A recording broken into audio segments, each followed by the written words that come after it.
Merhaba arkadaşlar, örgü kanalıma hoş geldiniz. Minik kız çocuklarımız için çok güzel ve kolay tığ işi bir bebek takımı yaptım. Bakın bu şekilde çok güzel tığ işi bir şapka yaptım. Şapkayı çiçeklerle süsledim. Bunun takımı olarak yine çok kolay ve güzel tığ işi bebek yeleği yaptım. Bunun da yine yakasını bakın çiçeklerle süsledim. Çok güzel oldu, çok şık oldu. Bunların takımı olarak bir de güzel tığ işi bebek tulumu yaptım. Bakın düz renk ile yaptım bunu. Bunu çiçek süsleme yapmadım arkadaşlar. Tercihinize göre siz burada yaptığınız çiçeği isterseniz bu yaka bölümünde süsleme olarak kullanabilirsiniz. Bunlar süslü olunca ben bunu düz olarak kullanmayı tercih ettim.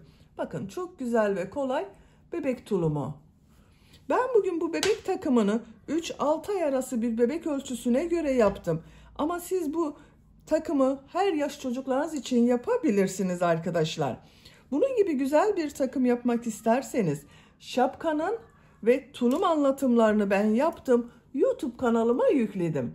Bunların olduğu YouTube linkini izlediğiniz bu videonun açıklama bölümüne ekliyorum.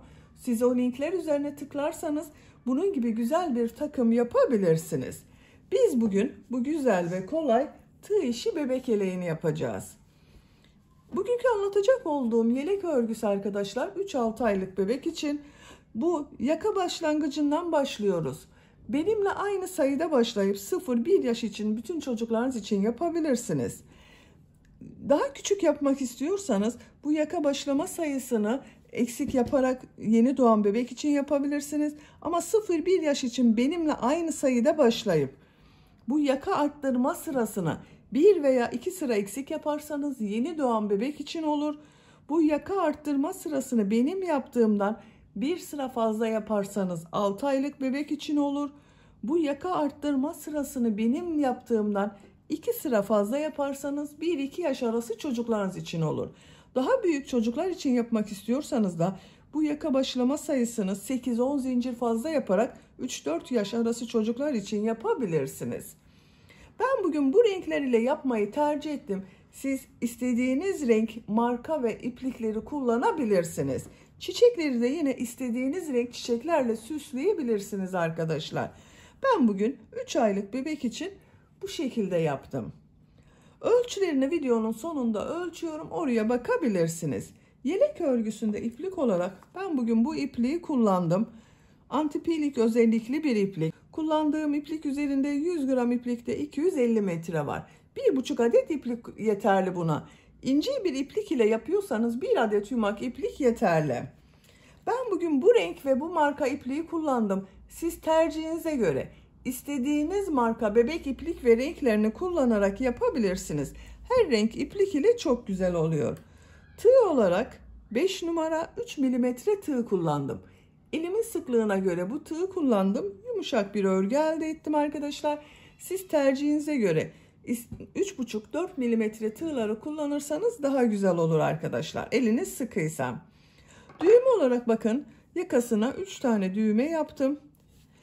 Çiçeğin ortasında inci kullandığım için bakın buralarda inci düğme yapmayı tercih ettim. Siz istediğiniz gibi düğme kullanabilirsiniz. Açık olarak görelim. Bakın çok şık ve güzel bir yelek arkadaşlar. Her yaş çocuk için çok güzel bir model bu. İpliği tığı hazırlayalım. Hep birlikte bu güzel yelek örgüsüne başlayalım. Örgü kanalıma abone değilseniz abone olmayı unutmayın lütfen. Örgü kanalıma abone olmak ücretsiz. Örgü kanalıma ücretsiz abone olup orada bulunan zil şeklini dokunarak açık yaparsanız kanalıma video yüklediğim zaman ilk önce size bildirim gelir. Örgülerimden herkesten önce sizin haberiniz olur. İzlediğiniz videolarıma beğeni ve yorumlarınızı yaparsanız çok sevinirim arkadaşlar. Hepinize kolay gelsin. İyi çalışmalar.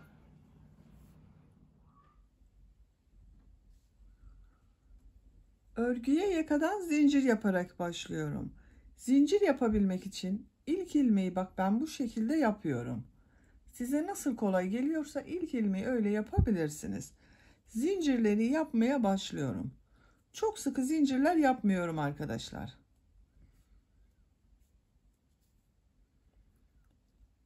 ...71 zincir yapalım. 71 zinciri yaptım. Bak çok sıkı zincirler yapmadım. 71 zincirin kaç santimetre olduğunu ölçüyorum.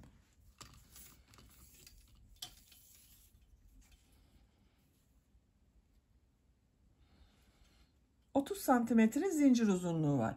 Elimin sıklığına, ipliğin kalınlığına göre 30 santimetre için 71 zincir yaptım arkadaşlar. Bak bu ip orta kalınlıkta bir ip, çok ince değil. Eğer sizin ipliğiniz daha ince ise ve tığ numaranız da küçükse 30 santimetre için kaç zincir oluyorsa o kadar zincir yapmanız gerekecektir.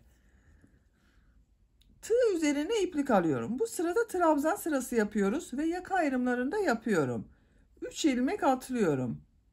1, 2, 3, 4. ilmek içine trabzan yapıyorum. Bak bu 3 ilmek atladığımda bir trabzan.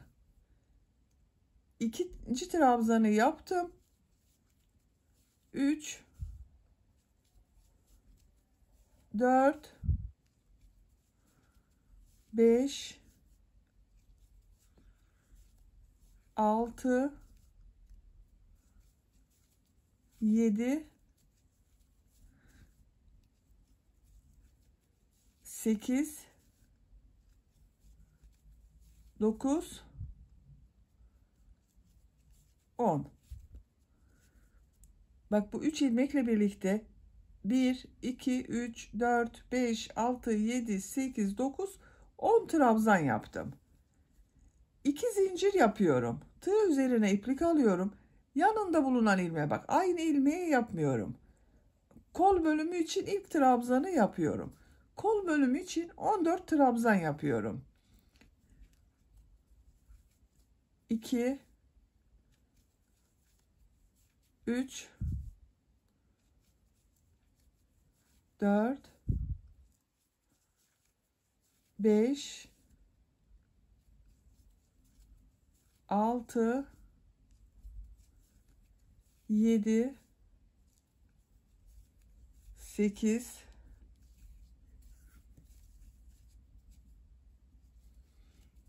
9, 10, 11, 12, 13, 14. Bak kol bölümü için 14 trabzan yaptım. 2 zincir yapıyorum. 20 trabzan yapıyorum. Bak yanında bulunan ilmeğe ilk trabzanı yapıyorum. Diğer ilmeklere de trabzan yapıyorum. Buraya 20 trabzan yapıyorum arkadaşlar.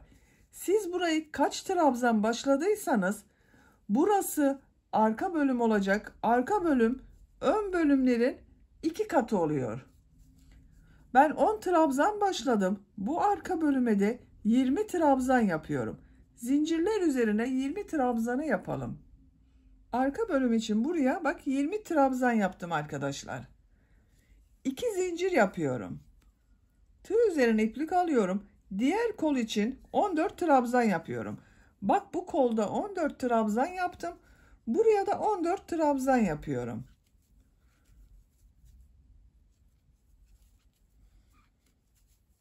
Her ilmek üzerine bak bir trabzan yapıyorum. 14 trabzanı yapalım. Diğer kol bölümü için de 14 trabzanı yaptım. Arttırma yerini belirlemek için 2 zincir yapıyorum. Tığ üzerine iplik alıyorum. Diğer ön bölüm için 10 trabzan yapıyorum. Bak sıra başında ön bölüm için 10 trabzan yaptım. Buraya da 10 trabzan yapıyorum. Sayalım. 1, 2, 3, 4, 5, 6, 7, 8, 9, 10. 10 trabzanı yaptım. Bak bu birinci sırada yaka ayrımlarını yaptık. Ön bölümler için 10 trabzan, kol bölümleri için 14 trabzan, arka bölüm için de 20 trabzan yaptım. İkinci sıradayım. Bir zincir yapıyorum, örgüyü çeviriyorum. Bu sırada bu arttırma yerlerinde bir trabzan, iki zincir, bir trabzan yapacağız. İlk ilmek üzerine trabzan yapıyorum. Diğer ilmekleri de trabzan yaparak devam ediyorum. Her ilmek üzerine bir trabzan yapıyorum.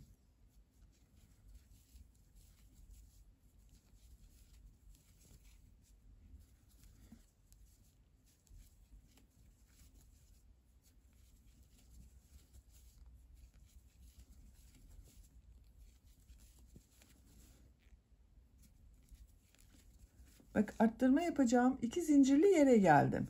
Buraya ön bölüm için bir trabzan yapıyorum. Bir trabzan, iki zincir, bir trabzan yapıyorum. İki zincir yapıyorum. Bak, kol bölümü içinde bir trabzan yaptım. Diğer ilmeklere birer defa trabzan yapıyorum.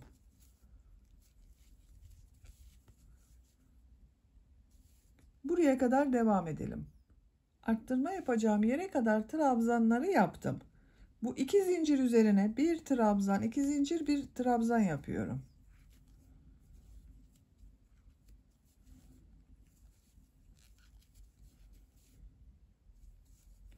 Diğer ilmeklere birer defa trabzan yapıyorum.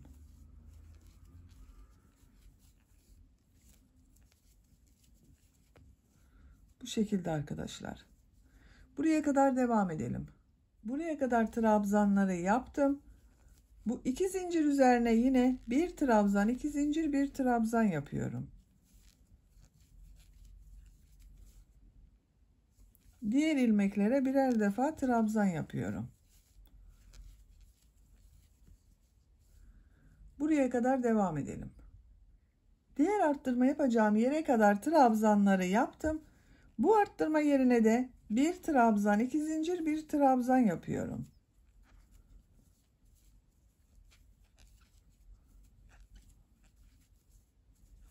Diğer ilmeklere birer defa trabzan yapıyorum.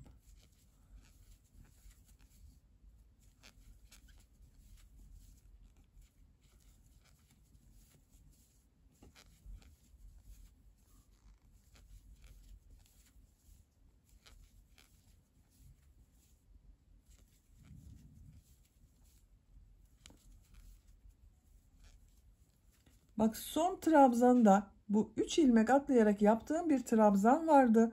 Onun son zincirin üzerine trabzan yapıyorum. Bakın arkadaşlar. İkinci sırada da arttırmalar yaptık. Bu 4 yerde bir trabzan, iki zincir, bir trabzan yaptık. Üçüncü sıradayım. Bir zincir yapıyorum, örgüyü çeviriyorum. İlk ilmek üzerine trabzan yapıyorum. Diğer ilmeklere trabzan yaparak devam ediyorum. Buraya kadar devam edelim. Arttırma yapacağım yere kadar trabzanları yaptım bak, ön bölümde. Bu arttırma yerine yine bir trabzan, iki zincir, bir trabzan yapıyorum.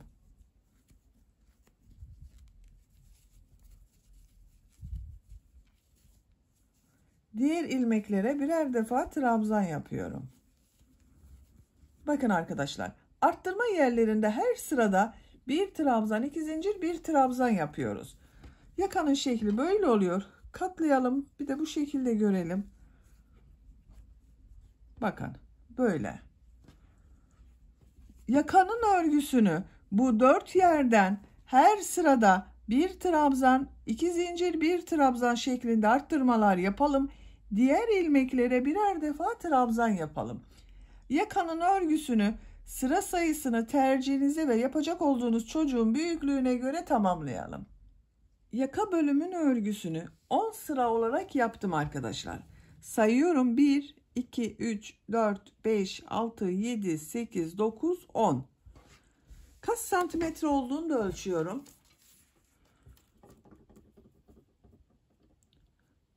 10 santimetre bak, yükseklik var. Benim yapacağım ölçü için yeterli. Bak, her sırada arttırmaları yaptım. Bu 4 noktadan bir trabzan, iki zincir, bir trabzan olarak arttırmaları yaptım. Şöyle de bakalım yakanın görüntüsüne. Bak, böyle oldu.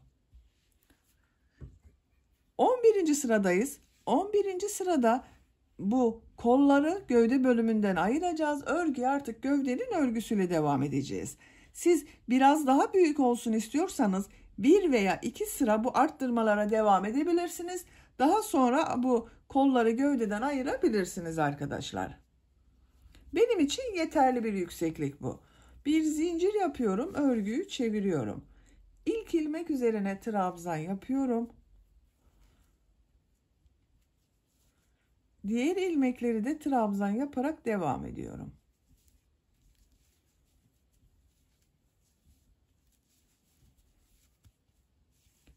Arttırma yaptığımız zincire kadar devam edelim. Arttırma yerine kadar yaptım arkadaşlar. Bakın bu şekilde oldu. Bu arttırma yerine ön bölüm için 2 trabzan yapıyorum. Bak bu sırada biraz geniş olsun diye 2 trabzan yaptım. Kol altı için 3 zincir yapıyorum. Çok sıkı yapmıyorum zincirleri. Tığ üzerine iplik alıyorum. Kolda bulunan bütün ilmekleri atlıyorum. Bak kol ile arka bölümü ayıran arttırma yerine arka bölüm için 2 trabzan yapıyorum.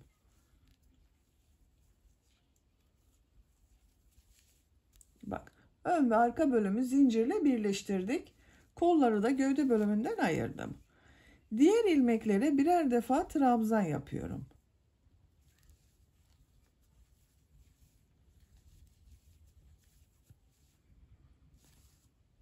Buraya kadar devam edelim. Arttırma yapacağım yere kadar trabzanları yaptım. Buraya arka bölüm için 2 trabzan yapıyorum. 3 zincir yapıyorum. Tığ üzerine iplik alıyorum. Kolda bulunan bütün ilmekleri atlıyorum. Ön bölüm için buraya 2 trabzan yapıyorum.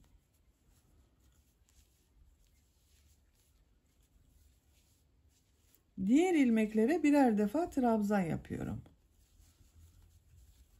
Bak bu şekilde oldu. Sıra sonuna kadar devam edelim. Sıra sonuna kadar tamamladım.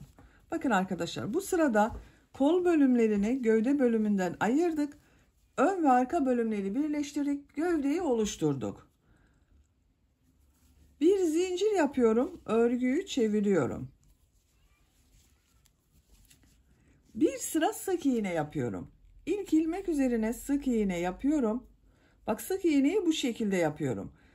İlmeği tığa takıyorum. İplik aldım, çektim. 2 ilmekten çekiyorum. Tığ üzerine iplik almıyorum.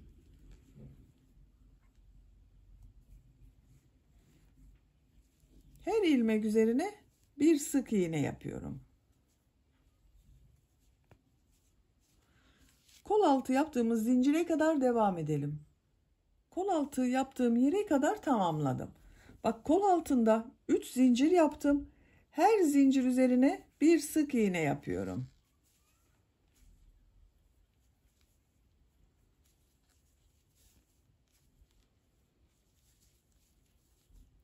Bu şekilde oldu. Diğer ilmeklere birer defa sık iğne yapıyorum yine.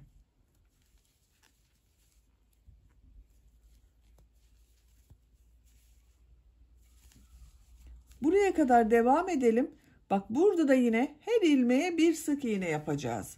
Sıra sonuna kadar tamamlayalım. Sıra sonuna kadar tamamladım. Bak bir sıra sık iğne yaptım. Bu kol altında da 3 zincir üzerine birer defa sık iğne yaptım.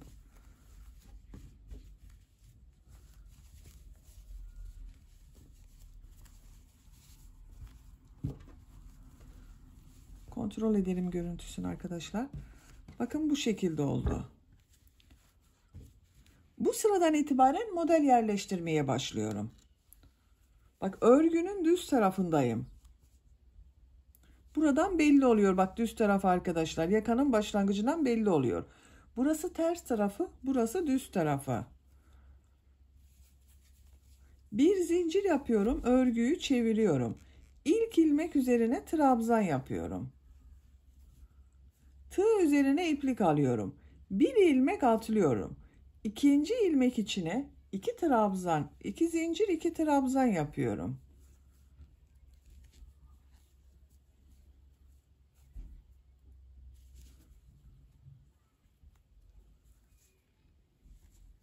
Bak aynı ilmek için 2 trabzan daha yapıyorum.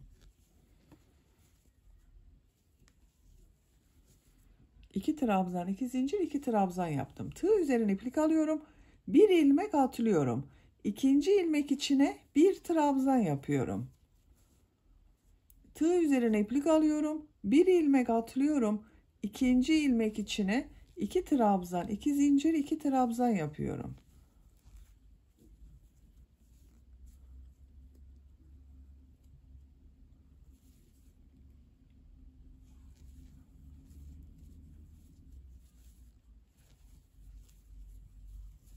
Bak bu şekilde. Bir ilmek atlıyorum. İkinci ilmek içine bir trabzan yapıyorum.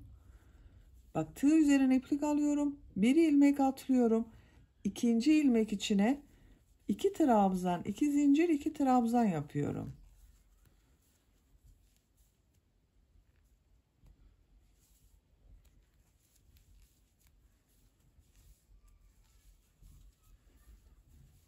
Bir ilmek atlıyorum, bir trabzan yapıyorum.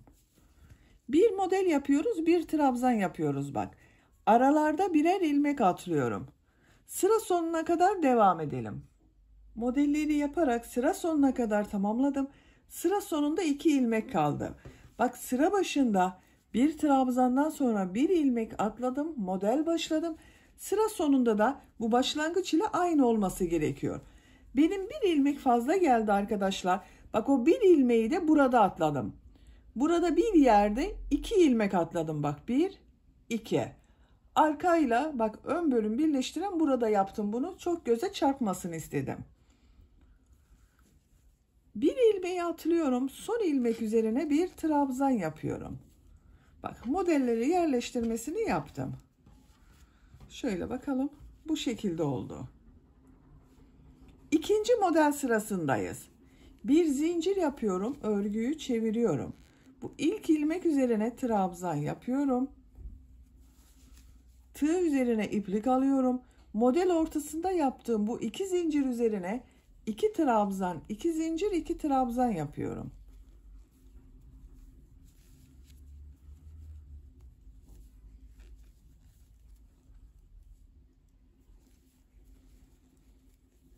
Bak 2 trabzan, 2 zincir, 2 trabzan yaptım.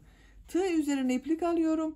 Bir trabzan üzerine bir trabzan yapıyorum. Tekrar tığ üzerine iplik alıyorum. Bu model ortasında bulunan 2 zincir üzerine 2 trabzan, 2 zincir, 2 trabzan yapıyorum.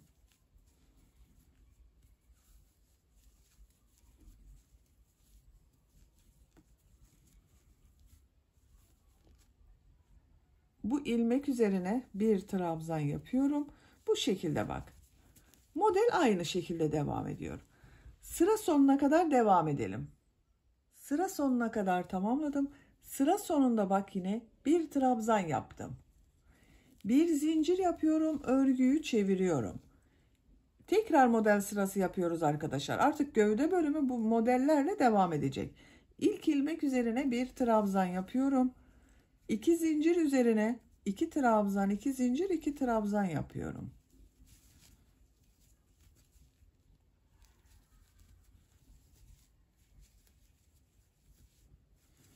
Bu bir trabzan üzerine bir trabzan yapıyorum. 2 zincir üzerine 2 trabzan, 2 zincir, 2 trabzan yapıyorum.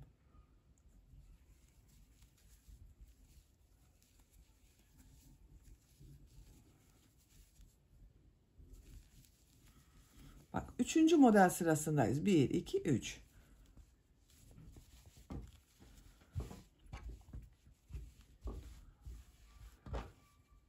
Gövde bölümünün örgüsü böyle devam edecek. Bir sıraya kaç model yaptığımda söylüyorum arkadaşlar. Bak 1, 2, 3, 4, 5, 6, 7, 8, 9, 10, 11, 12, 13, 14, 15, 16, 17, 18, 19, 20, 21, 22.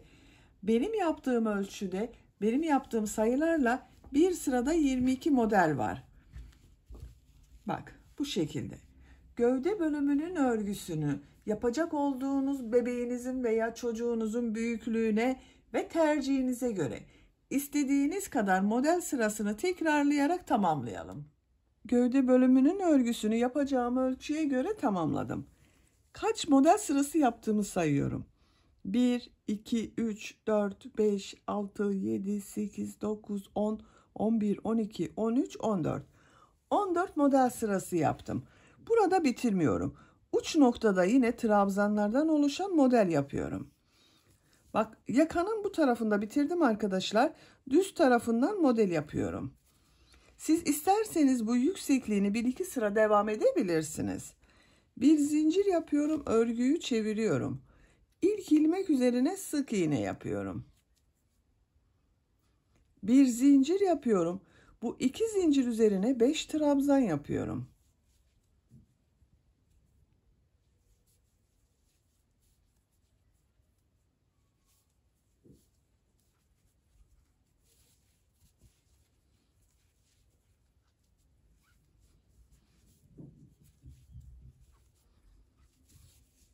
Beş trabzanı yaptım. Bir zincir yapıyorum. Bak, bu bir trabzan yapıyordum. Bu bir trabzanın üzerine sık iğne yapıyorum. Tığ üzerine iplik almadan sık iğne yapıyorum. Bir zincir yapıyorum. Tığ üzerine iplik alıyorum. 2 zincir üzerine 5 trabzan yapıyorum.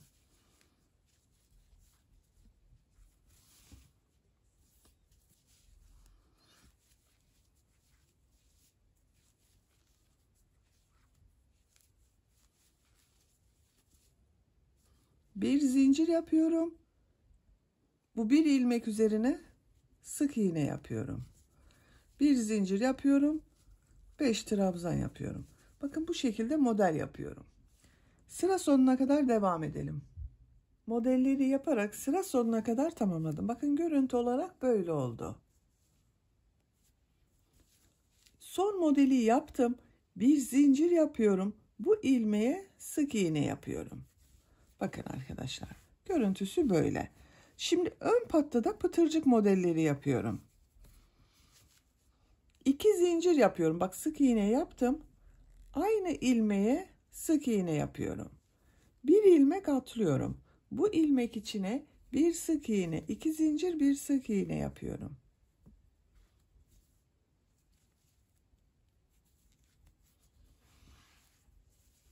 Bak, bu ilmeği atlıyorum. Bu ilmek içine bir sık iğne, 2 zincir, bir sık iğne yapıyorum.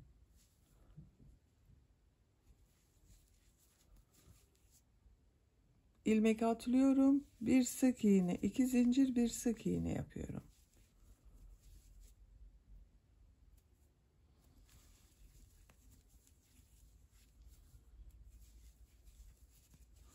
Bak, bu şekilde pıtırcık modelleri yapıyoruz.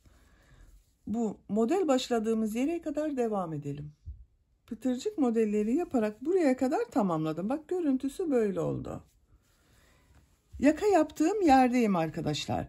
Bu yakaya 3 tane düğme biriti yapmak istiyorum. Bak, birisini buraya yapıyorum. İkincisini yaka başlangıcına. Üçüncüsünde ikisinin tam ortasına. Bak, burası iyi olacaktır. Siz isterseniz işaret yapabilirsiniz.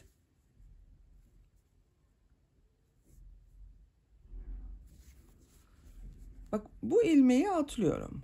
Buraya bir sık iğne yapıyorum. Düğme için 5 zincir yapıyorum. 5 zinciri yaptım. Aynı yere sık iğne yapıyorum. Bak, ilk düğme iliğini buraya yaptım. Bu ilmeği atlıyorum. Bu ilmek içine bir sık iğne, 2 zincir, bir sık iğne yapıyorum. Bu ilmeği atlıyorum. Bu ilmek içine bir sık iğne, 2 zincir, bir sık iğne yapıyorum.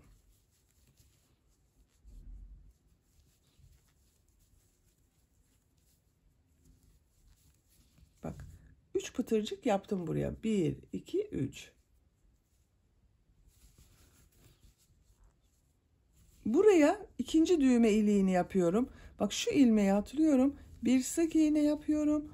Düğme iliği için 5 zincir yapıyorum. Sık iğne.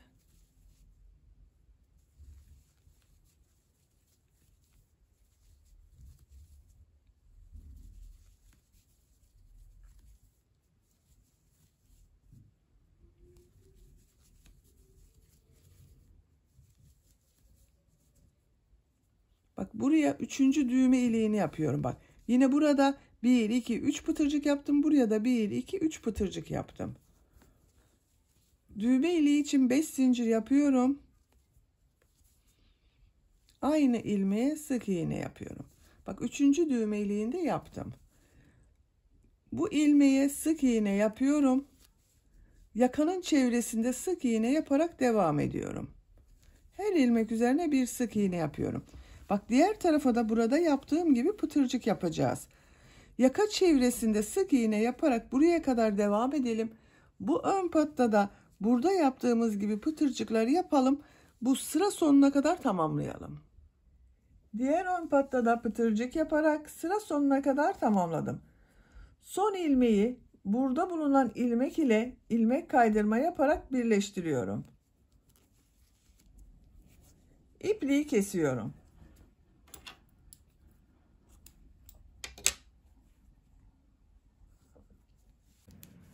Bakın arkadaşlar bu şekilde oldu. Yaka çevresinde sık iğne yaptım. Burada da pıtırcık modeller yaptım.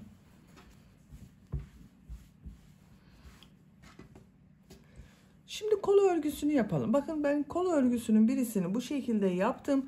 Diğer kol örgüsünü sizinle yapalım. Kol altından iplik bağlıyorum.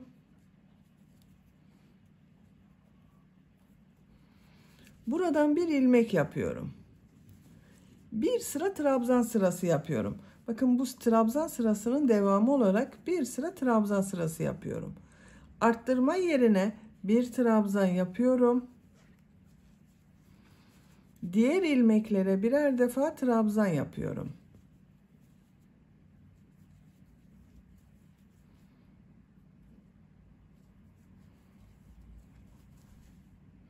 Sıra sonuna kadar devam edelim. Sıra sonuna kadar trabzan yaptım. Sıra sonunda bu arttırma yerine yine bir trabzan yapıyorum. Kol altında yaptığım ilmek ile ilmek kaydırma yaparak sırayı birleştiriyorum. Bir sıra trabzan sırası yaptım. Bakın buranın devamı oldu. Şimdi model yerleştirmeye başlıyorum. Bakın bu kolda da trabzandan sonra modeller yaptım. 3 zincir yapıyorum. Tığ üzerine iplik alıyorum. Bir ilmek atlıyorum. İkinci ilmeğe 2 trabzan, 2 zincir, 2 trabzan yapıyorum.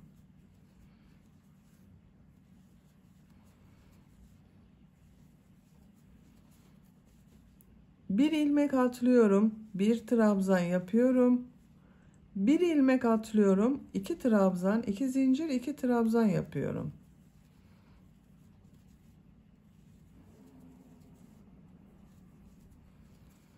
Bir ilmek atlıyorum, bir trabzan yapıyorum. Bir ilmek atlıyorum, 2 trabzan, 2 zincir, 2 trabzan yapıyorum.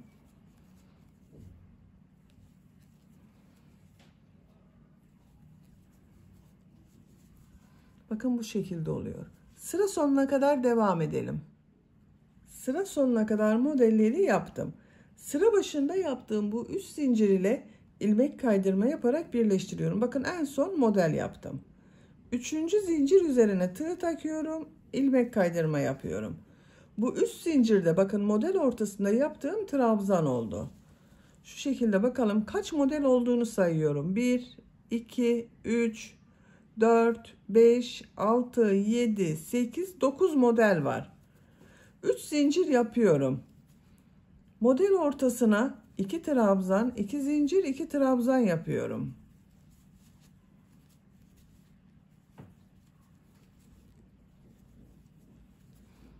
Trabzan üzerine trabzan yapıyorum. Model ortasına 2 trabzan, 2 zincir, 2 trabzan yapıyorum.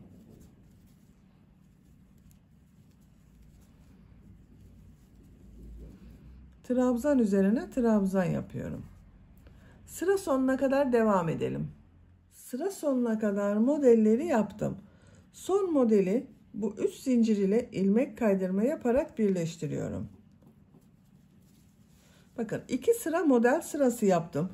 3. sırada bakın bu şekilde bir model yapıyorum. Burada yaptığımız gibi dilimli bir model yapıyorum.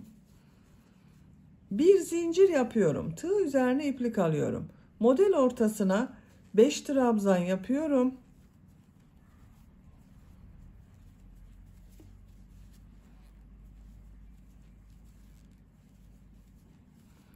Bir zincir yapıyorum. Bir trabzan üzerine sık iğne yapıyorum. Bir zincir yapıyorum. Model ortasına 5 trabzan yapıyorum.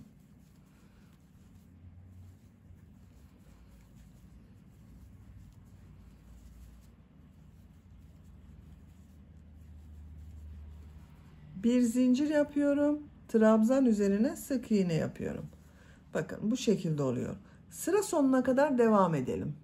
Modelleri sıra sonuna kadar yaptım. Bir zincir yapıyorum. Bu ilk ilmek ile ilmek kaydırma yaparak sırayı birleştiriyorum.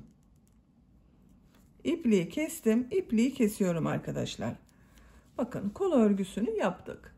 Diğer kol örgüsünü de bu kol örgüsünü başladığımız gibi başlayıp tamamlayabiliriz. Düğmelerini de diktim ben. Bakın ince düğme yapmayı tercih ettim. Siz istediğiniz gibi düğme kullanabilirsiniz. Düğme iliklerinin tam karşısına düğmelerini diktim. Bu yeleği süslü yapmak istiyorum. Bakın bu şekilde çiçekler yaptım. Bir tarafını süsledim. Diğer tarafının süslemesini sizinle yapalım. Bakın arkadaşlar. Bu şekilde çiçekler yaptım. Burayı sizinle süsleyelim. İlk önce bu çiçek yapılışını sizinle birlikte yapalım. Sonra süslemesini yaparız.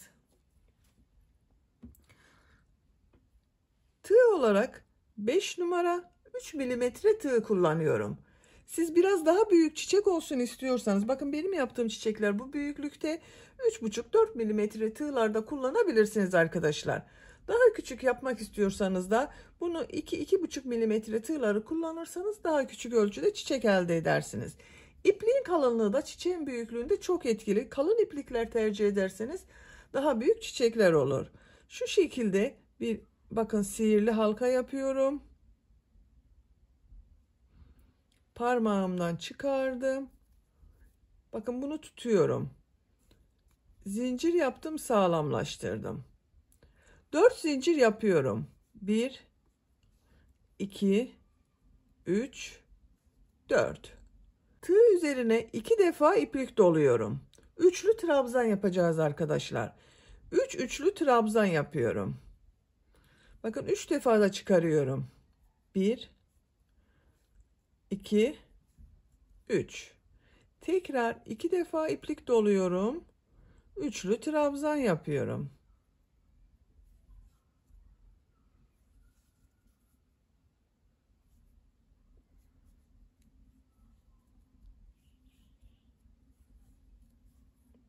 Bakın 3 üçlü trabzan yaptım. 4 zincir yapıyorum. Bu halka içine sık iğne yapıyorum. Bakın çiçeğin yaprağının birisini yaptım. Tekrar 4 zincir yapıyorum. 2 defa iplik doluyorum. 3 üçlü trabzan yapıyorum.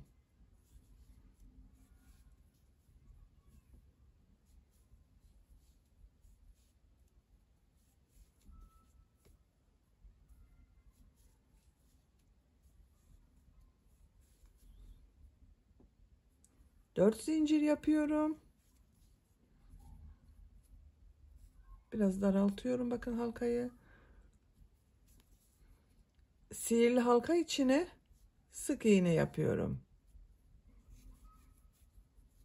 4 zincir yapıyorum.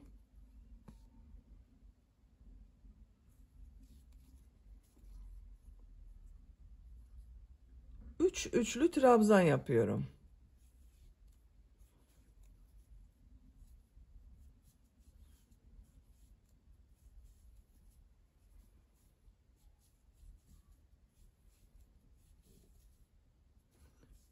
Dört zincir yapıyorum. Sık iğne yapıyorum. Bakın üçüncü yaprağını bitirdik. 4 zincir yapıyorum. 3 üçlü trabzan yapıyorum.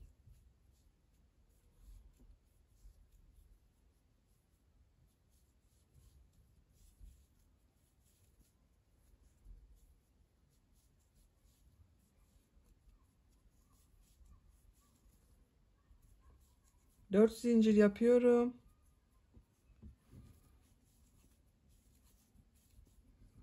Sık iğne yapıyorum. 4 zincir yapıyorum. 3 üçlü trabzan yapıyorum.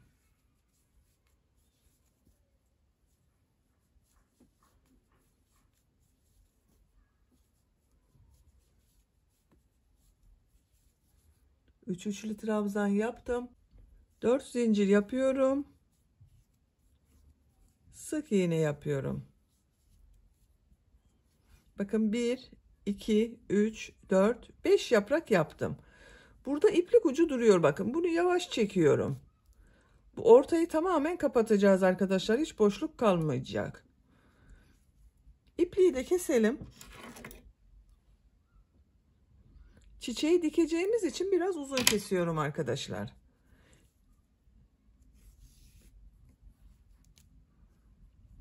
Bakın iplik ucunu çekiyorum. Ortada hiç boşluk kalmadı.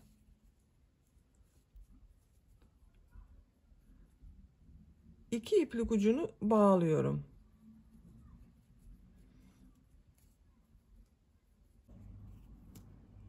Bakın sıkıca bağladım.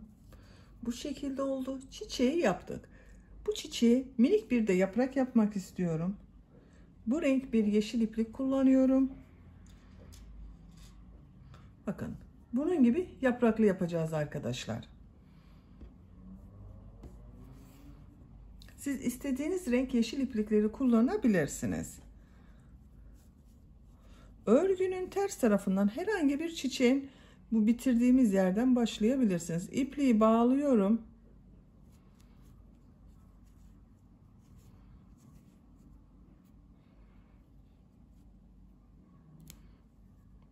Buradan ilmek yapıyorum. Örgünün ters tarafından bakın ilmek yaptım. Zincir yapıyorum. 6 zincir yapıyorum. 1, 2, 3, 4, 5, 6. Bir ilmek atlıyorum. Sık iğne yapıyorum. Tığ üzerine iplik alıyorum. Yarım trabzan yapıyorum. 2 trabzan yapıyorum. Bakın 2 ilmek üzerine ikili trabzan yapıyorum.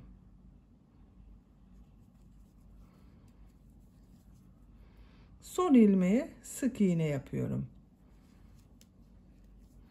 Yaprağın örgüsünü bitirdim. Çok kolay bakın. Örgünün ters tarafına şu şekilde ilmeğe tığ takıyorum. İlmek kaydırma yapıyorum, bitiriyorum.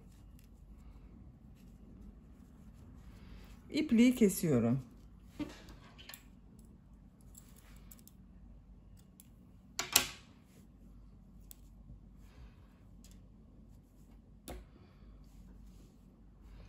Bu iplik ucunda yine bağlıyorum arkadaşlar. Sağlam olsun. 2 iplik ucu bakın duruyor.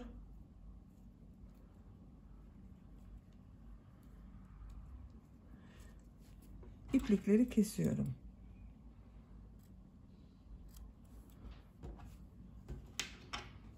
Yaprağını yaptık. Bakın minik bir yaprak yaptık. Şimdi bunun ortasına bunda olduğu gibi inci takıyorum. Bakın bu şekilde bir dizi inci var. İplik ucunu örgünün düz tarafına çekiyorum.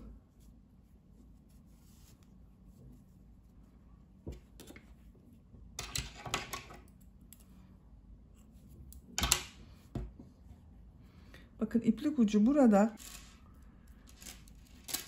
Bu iple inciyi şu şekilde takıyorum. Bakın iplik ucunu, incinin takılı olduğu iplik ucunu bu ipliğe şöyle bir defa düğüm yapar gibi yapıyorum ama sıkı yapmıyorum. Geri çıkaracağız onu arkadaşlar. Şu şekilde bakın. İncinin birisini ipliğe geçiriyorum. İncinin işini bitirdik. İnciyi kaldırıyorum. Örgünün ters tarafına inciyi çekiyorum. Bakın iplik ucunu çektim. İnci örgünün düz tarafında kaldı.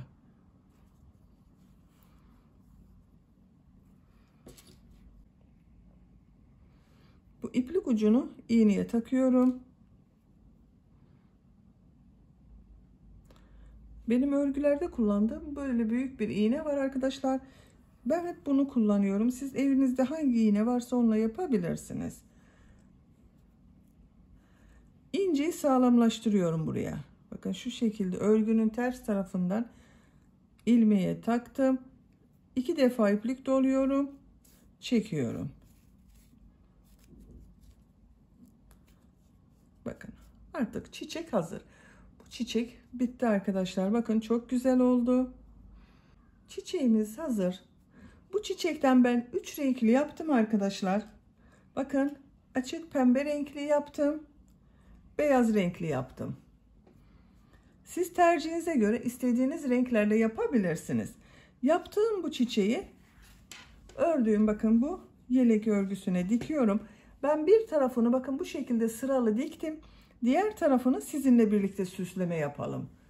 Ben bu renkleriyle yapmayı tercih ettim. Siz tercihinize göre istediğiniz renk iplikleri kullanabilirsiniz.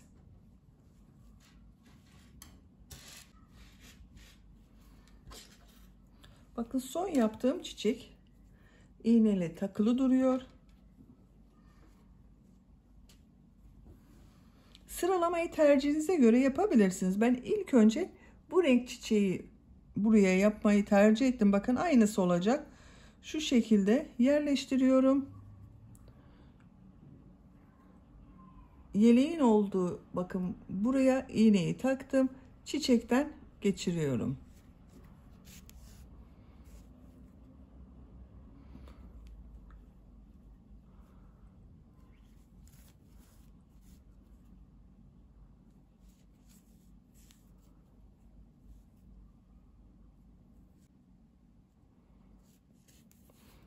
İki çiçek arasındaki boşluklardan birleştiriyorum.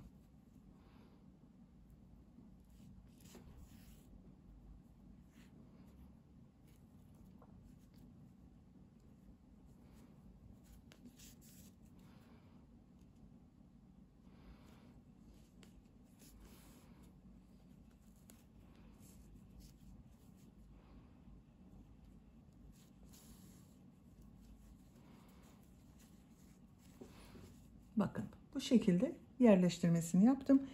Diğer çiçekleri de tercihinize göre bunu yaptığımız gibi birleştirelim. Bitmiş olarak tamamlayalım. Çiçeklerini diktim. Bakın arkadaşlar bu şekilde oldu. Çok güzel oldu. Bu en son trabzan sırası yaptığım sıraya diktim bakın çiçekleri.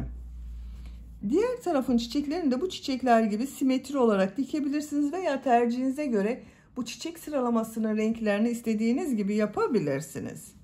Yelek örgüsünü de tamamlamış oldum.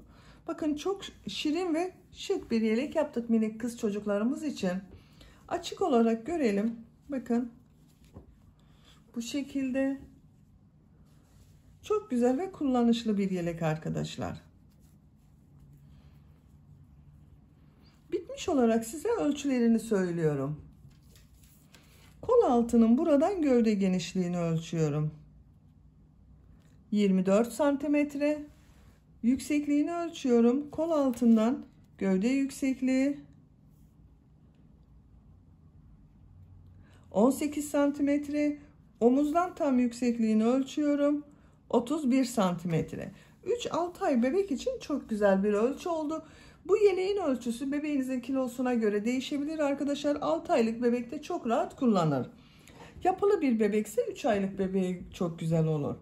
Beni dinlediğiniz ve izlediğiniz için hepinize çok teşekkür ederim. Örgü kanalıma abone değilseniz abone olmayı unutmayın lütfen. Örgü kanalıma abone olmak ücretsiz. Örgü kanalıma ücretsiz abone olup orada bulunan zil şeklini dokunarak açık yaparsanız kanalıma video yüklediğim zaman ilk önce size bildirim gelir.